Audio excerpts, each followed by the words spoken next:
Oke, terima kasih. Bapak Ibu, hari ini saya akan share singkat ya, tidak terlalu panjang, tapi ini adalah sesuatu yang sangat kita perlukan untuk keadaan kita hari-hari ini. Ya, mari kita buka di Filipi pasal yang keempat, Bapak Ibu ya. Anda boleh lihat ke Alkitab Anda di Filipi pasal yang keempat.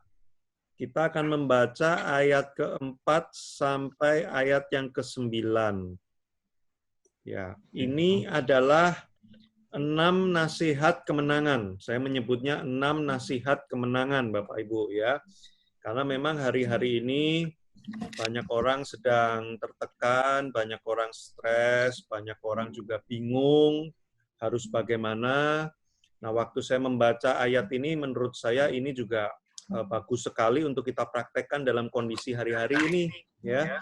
Saya menyebutnya 6 nasihat kemenangan ya di Filipi pasal yang keempat ayat 4 sampai 9. Nah, saya akan baca satu-satu Bapak Ibu ya. Yang pertama dimulai dari ayat 4 dulu. Bersukacitalah senantiasa dalam Tuhan. Sekali lagi kukatakan bersukacitalah. Nah, ayat ini menarik kenapa Bapak Ibu? Karena di situ Paulus menulis sekali lagi kukatakan. Nah, ya ada tulisannya bersukacitalah senantiasa dalam Tuhan, sekali lagi kukatakan bersukacitalah. Kalau orang itu sampai ngomong diulang sekali lagi ya, nah berarti itu sesuatu yang penting ya Bapak Ibu ya, sesuatu yang ditekankan. Nah, bagaimana supaya kita dalam kondisi hari-hari ini kita bisa melewati dengan penuh kemenangan? Hal yang pertama yang dinasihatkan oleh Paulus lewat Filipi ini adalah bersukacitalah dalam Tuhan. Nah, bersukacitallahnya ada rahasianya yaitu di dalam Tuhan, Bapak Ibu. Kenapa? Karena kalau bukan di dalam Tuhan kita susah mau bersukacita ya. Bersukacitalah dalam pekerjaanmu. Ya, Pak, pekerjaannya lagi nggak oke, Pak ya. Bersukacitalah di dalam rumah tanggamu. Ya, Pak, ini corona ketemu dia lagi, Pak ya, nggak bisa kemana-mana saya ya. Jadinya ribut terus ini ya, susah bersukacita ya. Atau bersukacitalah di dalam rumahmu. Aduh Pak, sudah 2 bulan di dalam rumah, ini pengennya kalau bisa keluar aja.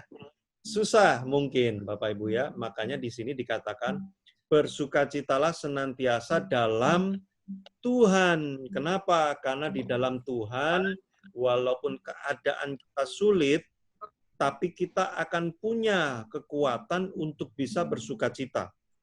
Nah, Bapak Ibu, itu sebabnya kenapa penting untuk kita dalam kondisi seperti sekarang ini banyak berdoa dan banyak membaca Alkitab. Tinggal dalam hadirat Tuhan. Karena kalau kita tinggal dalam hadirat Tuhan, kita akan punya kekuatan untuk bisa bersukacita. Makanya kadang-kadang Bapak Ibu ya, orang Kristen itu suka dibilang aneh. Ya, kalau pergi ke gereja, Bapak Ibu masih ingat nggak 2 bulan yang lalu ya, waktu kita masih bisa beribadah secara pergi ke gereja gedung gitu ya, Bapak Ibu ada nyanyi ya, nyanyiannya penuh sukacita. Kadang orang ada yang pernah nanya sama saya, kalian orang Kristen tuh ngapain sih kok kalau di gereja nyanyi-nyanyi terus ya kayak karaokean. Ada yang pernah nanya saya begitu Bapak Ibu ya. Nah, karena mereka tidak mengerti bahwa di dalam Tuhan itu ada sukacita. Kalau kita mengandalkan hal-hal yang lain, mungkin kita akan sulit untuk bersukacita. Makanya Bapak Ibu hari-hari ini apa yang Anda sedang alami, justru Anda harus mendekat kepada Tuhan. Makin susah keadaannya, Anda harus makin dekat kepada Tuhan. Karena kalau Anda mendekat kepada Tuhan, Anda akan diberikan kemampuan untuk senantiasa bersukacita di dalam Dia. Paulus berkata, sekali lagi kukatakan, bersukacitalah. Nah, kenapa ini penting Bapak Ibu? Karena di dalam Amsal dikatakan juga, jika engkau tawar hati pada masa kesesakan, maka kecil kekuatan kita. Nah, itu Amsal bilang begitu tuh. Makanya bersukacita di masa seperti sekarang ini, bergembira, bersemangat, itu penting sekali. Ini gunanya kenapa kita kumpul setiap seminggu sekali di dalam komsel ini, Bapak Ibu, walaupun lewat Zoom ya. Nah, penting untuk Bapak Ibu kita terus secara rutin untuk saling cerita kayak tadi, ya kan, melihat misalkan cerita dari Pak Agustian ya, wah masih tetap semangat walaupun ada kerjaan makin banyak setiap hari ya. Terus istri mungkin keadaan lagi kurang sehat, tapi tetap bisa ikut tuh lihat wajah mereka tuh senyum, ketawa ya kan. Nah, Bapak Ibu, kalau kita lihat orang lain, ih kok pada senyum ya wajahnya ya. Itu namanya sukacita di dalam Tuhan, Bapak Ibu. Makanya kalau lagi Zoom, Bapak Ibu harus sering senyum. Ya. Kenapa? Karena kalau kita ngomong suaranya suka telat nyampenya, Bapak Ibu ya, suaranya suka telat. Nah, supaya ketahuan bahwa kita semangat, mesti sering senyum. Nah, ya, walaupun suaranya nggak nyampe, wajahnya nyampe duluan, Bapak Ibu. Ya, coba, ayo semuanya. Kalau biasanya di gereja lihat kiri dan kanan, nah ini kiri kanannya nggak ada, coba saling lihat-lihatan siapa yang nggak senyum. Nah, coba dilihat di layar Zoom siapa yang nggak bersemangat, siapa yang kayaknya wajahnya kayaknya berbeban berat gitu ya. Kita minta nanti dia berdoa menutup ponsel kita, Bapak Ibu ya, supaya dia dekat dengan Tuhan lalu penuh sukacitanya ya. Wih, langsung senyum semua loh Bapak Ibu ya. Memang harus begitu Bapak Ibu ya, Komsel itu harus penuh semangat supaya menularkan sukacita di dalam Tuhan. Amin Bapak Ibu ya. Haleluya. Nah, cuman saya ini ya yang bilang amin sama istri saya dari belakang. Istri saya dari belakang ikut Bapak Ibu ya. Halo Dia nggak Bu mau nongol, Feve. cuman kelihatan dikit. Nah, Halo Bu Feve. Shalom Bu Feve. Halo. ikut dia dari tadi ya. Nah, Bapak Ibu. Oke, nah berikutnya ayat ke-5. Bapak Ibu kita mesti saling menguatkan ya. Di Zoom mesti saling menguatkan.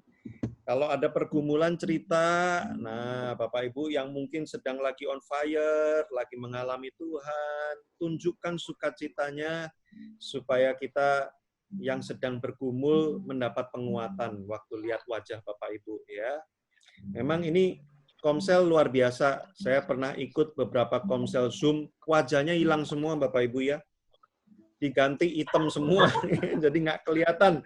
Ini sebenarnya lagi Komsel beneran apa sambil tidur nggak kelihatan Bapak Ibu ya. Tapi ini Komsel kepompong luar biasa ya, menunjukkan kehadirannya nyata. Haleluya. Ayat yang kelima Bapak Ibu ya. Hendaklah kebaikan hatimu diketahui semua orang. Nah ini dia maksud saya tadi.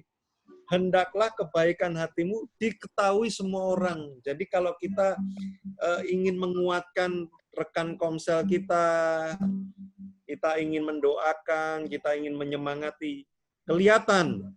Nah, memang hari-hari ini sedang social distancing, tapi kita tetap harus memperlihatkan sebisa mungkin kasih Tuhan, kebaikan Tuhan. Lewat apa? Lewat telepon, video call, WhatsApp satu sama lain. Bapak Ibu, jangan cuma PKS yang WhatsApp ya, kadang-kadang PKS-nya juga perlu di WhatsApp. Siapa tahu PKS-nya lagi amsyong Bapak Ibu ya. Nah, kadang-kadang perlu di WhatsApp juga ini PKS ya, langsung jempol tuh PKS ya. Tolong abis ini selama seminggu di WhatsApp terus PKS. Hendaklah kebaikanmu diketahui semua orang Bapak Ibu ya.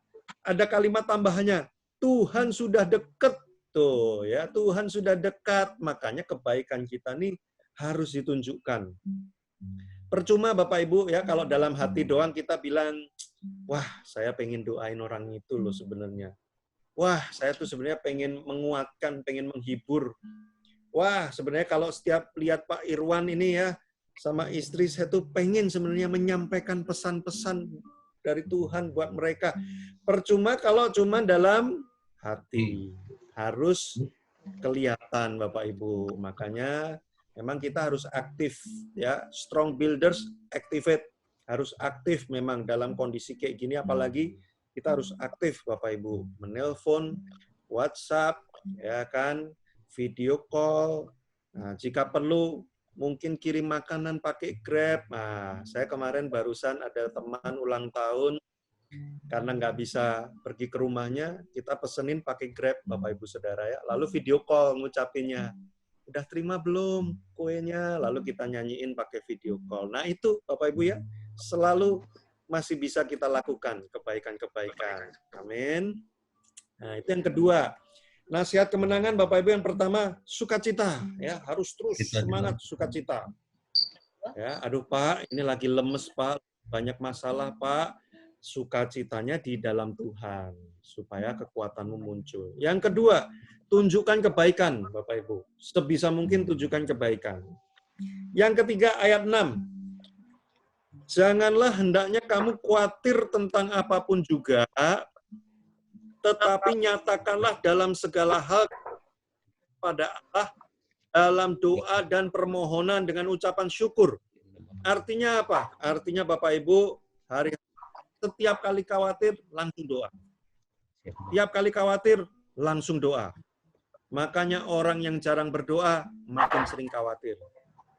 Orang yang makin sedikit berdoa makin banyak khawatir. Nah, coba dilihat lagi di Zoom, wajahnya mana yang sedikit berdoa, mana yang banyak berdoa.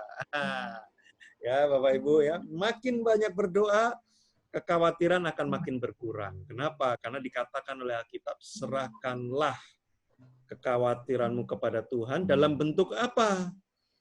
Permohonan, doa, dan ucapan syukur. Nah, itu Bapak Ibu. Pertama, sukacita, semangat. Yang kedua, tunjukkan kebaikan. Yang ketiga, setiap kali ngalamin khawatir, berdoa. Nggak khawatir pun, berdoa juga, ya kan, supaya nggak akan muncul kekhawatiran lebih banyak. Sekarang ayat yang ketujuh. Nasihat keempat nih dari Paulus ya.